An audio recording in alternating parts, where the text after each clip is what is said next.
Bonjour à tous et bienvenue dans cette deuxième partie du tutoriel de découverte de Wiser.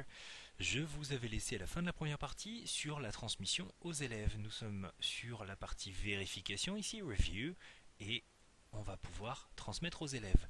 Alors, par défaut, vous atterrissez sur l'onglet par classe. C'est quelque chose qui va être compliqué d'utiliser puisque ça correspond généralement à une classe que vous avez créée sur Google Classroom ou un autre équivalent.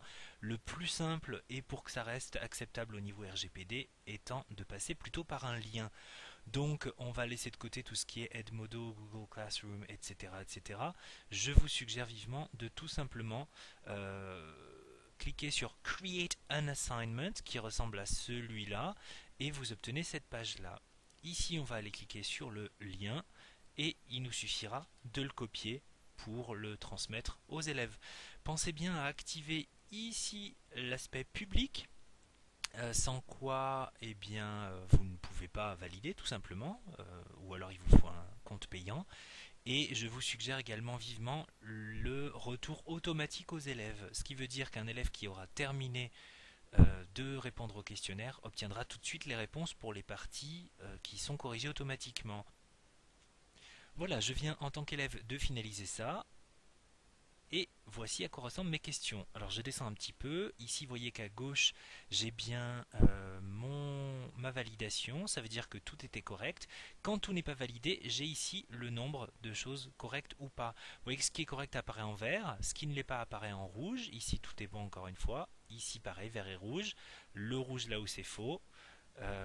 Et un petit élément en attente, ici une petite horloge, quand on attend une validation de la part du prof.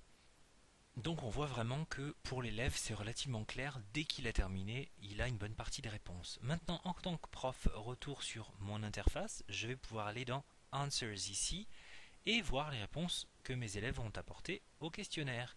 Alors j'ai ici à gauche, bon bien sûr le choix entre toutes les activités que j'ai déjà créées, et j'ai le nombre de réponses. Alors si je me concentre sur celle-ci, par exemple la première, je vois que j'ai les réponses de l'élève qui apparaissent avec toutes mes interactions possibles. Donc on voit ici que ma question ouverte n'est pas notée automatiquement puisqu'il n'y avait pas de corrigé spécifique. Je vais pouvoir montrer que je l'ai corrigé par un petit cœur par exemple et je peux enregistrer une appréciation ou une annotation audio ou la faire sous forme de texte.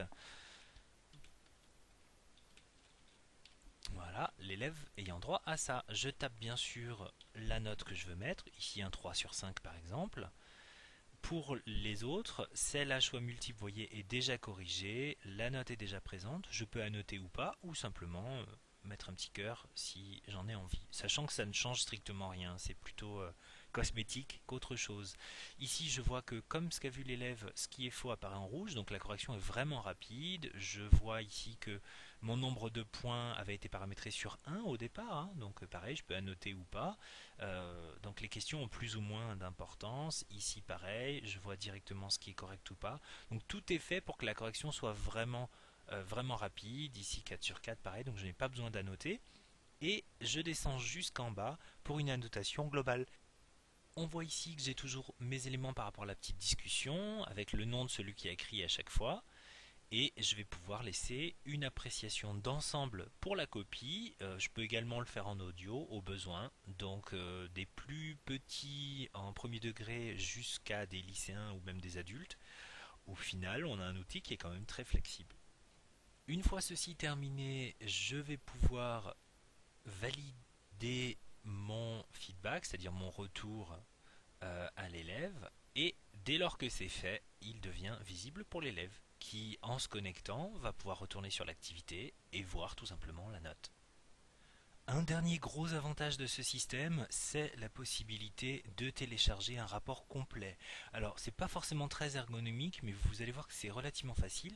Donc, je vais pouvoir cliquer ici sur Download Report et ça va m'ouvrir un fichier Excel. Alors, j'ai le choix entre télécharger la totalité des réponses des élèves, ce qui peut avoir un intérêt. Personnellement, je trouve qu'il est plus intéressant d'avoir la note à chaque exercice. Voici donc la sélection ici, Performance Summary, je télécharge et ça va donc m'ouvrir un fichier Excel. Alors il n'est pas hyper pratique, mais en gros, dans la mesure où tout s'affiche séparé par des virgules simplement, je vais pouvoir sélectionner ma colonne ici et aller voir dans mon onglet Données sur Excel, puis convertir. Et de là, je vais pouvoir délimiter par des caractères suivants. Ici, je vérifie bien que mes caractères sont des virgules entre chaque réponse et je valide tout ça. Suivant, terminé. Et là, j'ai mon tableau qui est correct avec à chaque fois le prénom et le nom. Alors bien sûr, comme mes élèves sont des amis de RGPD, je vais avoir logiquement que des prénoms en double ou éventuellement une initiale, le score total et le score à chaque question. D'où ensuite ma possibilité de vérifier assez facilement si telle question a été trop difficile, si tel élève a bien réussi ou pas, etc. etc. Voilà donc pour cette prise en main de Wiser. J'espère que ça vous aura donné envie de tester, de découvrir et de créer plein de supports pour vos élèves. N'hésitez pas à poster vos questions, vos commentaires, vos besoins d'aide directement sur YouTube et j'y répondrai dès que j'en ai les possibilités. À bientôt.